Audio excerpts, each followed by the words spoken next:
Hello students, last time हमने Bohr's model के कुछ पोस्टुलेट्स को डिस्कस किया था। आज हम उसी को आगे स्टडी कर रहेंगे। According to Bohr's theory for hydrogen atom, stationary states for electron are numbered n is equal to 1 2 3 etc. These integrals number are known as principal quantum number.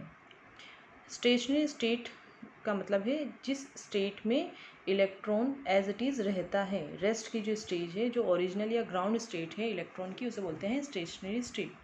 तो जो स्टेशनरी स्टेट है जिसमें इलेक्ट्रॉन ओरिजिनली बिलोंग करता है, उसे show किया जाता है एन से। एन हो सकता है 1 2 3 4 एंड सो ऑन, और इसे हम जानते हैं प्रिंसिपल क्वांटम नंबर के नाम से। Radii of stationery state will be equal to Rn is equal to n square a o। यहाँ पर जो स्टेशनरी स्टेट की रेडियस है उसके लिए एक फॉर्मूला है n square a o o means original. इसकी वैल्यू पहले से नॉन है, वो की है 52.9 picometer. The radius of first stationary state called Bohr orbital is 52.9 picometer. तो इसकी वैल्यू पहले से नॉन है, और एन स्क्वायर जो है, एन क्या है, किसी ऑर्बिट की नंबर है। ये 1 2 3 4 एंड सो ऑन हो सकती है। तो इस फॉर्मूला से हम किसी भी स्टेशनरी स्टेट की रेडियस को कैलकुलेट कर सकते हैं। ठीक है। सो जैसे जैसे एन की नंबर बढ़ती जाएगी, नंबर ऑफ ऑर्बिट बढ़ती जाएगी, जैसे 1 2 3 4, वैसे वैसे उसकी उस स्टेशनरी स्टेट की रेडियस भी इंक्रीज़ होती जाएगी। इसका सीधा सा मतलब क्या है कि उस इलेक्ट्रॉन की न्यूक्लियस से डिस्टेंस भी इंक्रीज़ होती जाएगी। नेक्स्ट है एनर्जी ऑफ स्टेशनरी स्टेट।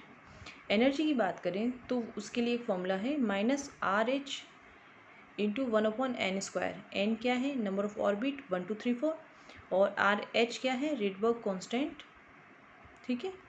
तो इस टाइप से आप एनर्जी को भी इजीली कैलकुलेट कर सकते हैं, जो कि वैल्यू आएगी 2.18 इंटू 10⁻⁻18 जूल।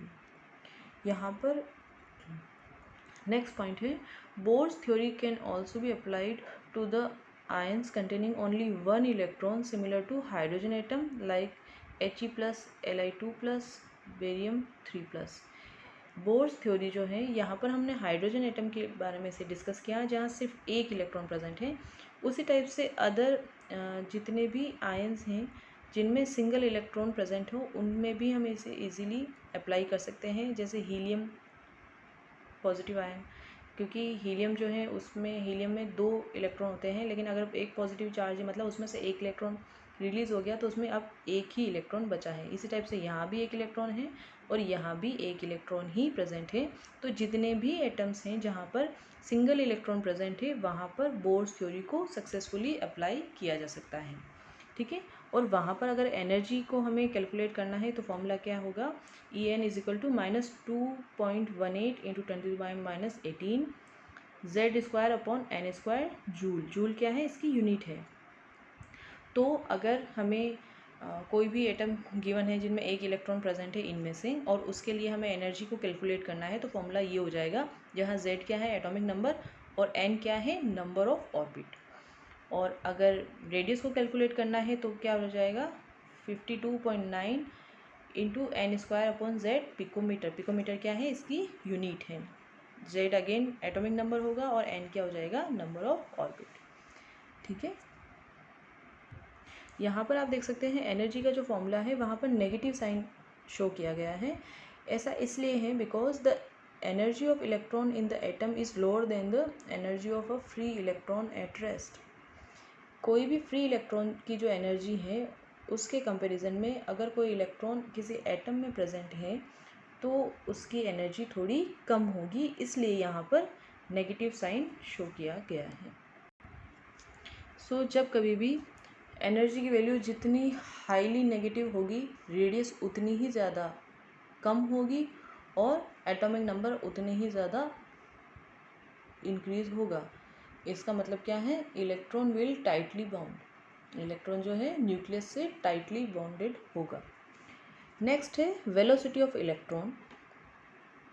इसके इलेक्ट्रॉन की वेलोसिटी जितनी ज़्यादा होगी, ठीक है, तो न्यूक्लियस जो है उस पर पॉजिटिव चार्ज होता है, आपको पता ही है। तो पॉजिटिव चार्ज किस लिए? क्योंकि प्रोटॉन जो है उस पर पॉजिटिव चार्ज है और न्यूट्रॉन पर कोई चार्ज नहीं है। तो न्यूक्लियस पे जो पॉजिटिव चार्ज है उसकी वैल्यू भी उतनी ही ज़्यादा होगी। और जो इलेक्ट्रॉन के जो वेलोसिटी जितनी डिक्रीज़ होगी, प्रिंसिपल क्वांटम नंबर की वैल्यू उतनी ही बढ़ती जाएगी। प्रिंसिपल क्वांटम नंबर मतलब नंबर ऑफ ऑर्बिट। नेक्स्ट है limitations of Bohr model. First point, it fails to account for the finer details doublets of the hydrogen spectrum. ये hydrogen spectrum में जो फाइन लाइंस हैं, जैसे कि अभी हमने डिस्कस किया था, वो डिफरेंट सीरीज़ थी, लाइमर, बामर, पास्टन, ये सब क्या है, उसकी जो हाइड्रोजन के लाइन स्पेक्ट्रम में जो डिफरेंट लाइन है, सिंगल लाइन जो है, उनको स्टडी कर सकते हैं हम, लेकिन उसमें जो डबलेट्स हैं, दो लाइन अगर आपस में मिक्स हो जाए, उनको हम इसमें स्टडी नहीं कर सकते। Unable to explain the spectrum of atoms other than hydrogen, that is which possess more than one electron.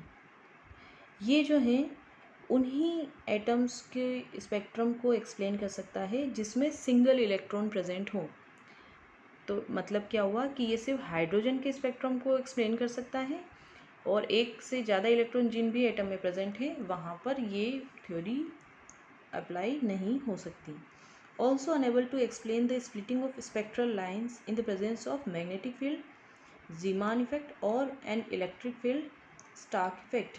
साथ ही ये क्या है, मैग्नेटिक फील्ड में स्पेक्ट्रल लाइंस की स्प्लिटिंग को एक्सप्लेन नहीं कर सकती, जिसे बोलते हैं ज़ीमान इफेक्ट। और साथ ही ये क्या करती हैं, स्पेक्ट्रल लाइंस की इलेक्ट्रिक फील्ड की प्रेजेंस में स्प्लिटिंग को एक्सप्लेन नहीं करती, जिसे हम बोलते हैं स्टार्क इफेक्ट। सेकंड जो फेलियर क्या हो जाएगी इसके, it can not explain the ability of atoms to form molecules by chemical bonds.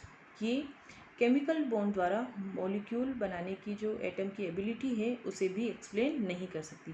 तो ये दो लिमिटेशंस हैं बोर्स मॉडल की। ठीक है, थैंक यू सो मच।